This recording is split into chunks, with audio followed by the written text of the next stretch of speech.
প্রভু রাম কেন হনুমানের ওপর ব্রহ্মাস্ত্র চালিয়েছিলেন? একবার কাশী নরেশ মায়াবী রাক্ষসকে মারার জন্য অস্ত্র চালিয়েছিলেন। তবে মায়াবী রাক্ষস পালিয়ে গেলেও সেই অস্ত্রের আঘাত একটি গাছে লাগে। গাছের নিচে থাকা ঋষির বহু বছরের ধ্যান ভঙ্গ হয়, আর তিনি ছিলেন প্রভু রামের গুরু। এই কারণে প্রভু রাম বলেন, আপনার অপমান মানে আমার অপমান। আমি কথা দিচ্ছি, আজ সূর্যাস্তের আগে আমি কাশী নরেশের প্রাণ নিয়ে নেব।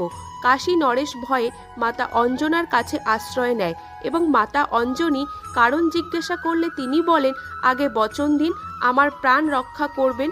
বচন দেওয়ার পর তিনি পুরো ঘটনা বলেন। পুরো ঘটনা শোনার পর হনুমানজি সংকটে পড়ে যান। এদিকে মাতা অঞ্জনীর দেওয়া বচন, অন্যদিকে প্রভু রামের প্রাণ। তবে শ্রীরাম তার গুরুর দেওয়া কোনো কথাই অমান্য করতে পারেন না, তাই তিনি খুব দুঃখিত হয়ে হনুমানজির ওপর বাণ চালান। তখন হনুমানজি রাম নাম জপ করছিলেন, তাই তার কিছুই হয় না। এদিকে প্রভু রাম তার গুরুর আজ্ঞা পালন করার জন্য হনুমানের ওপর তার বাণ চালান। তবে রাম নাম জপ করায় সেই ব্রহ্মাস্ত্র হনুমানের কিছুই করতে পারে না। তখন হনুমানের ভক্তি দেখে গুরু বিশ্বামিত্র প্রভু রামকে তার বচন থেকে মুক্ত করেন। জয় শ্রীরাম।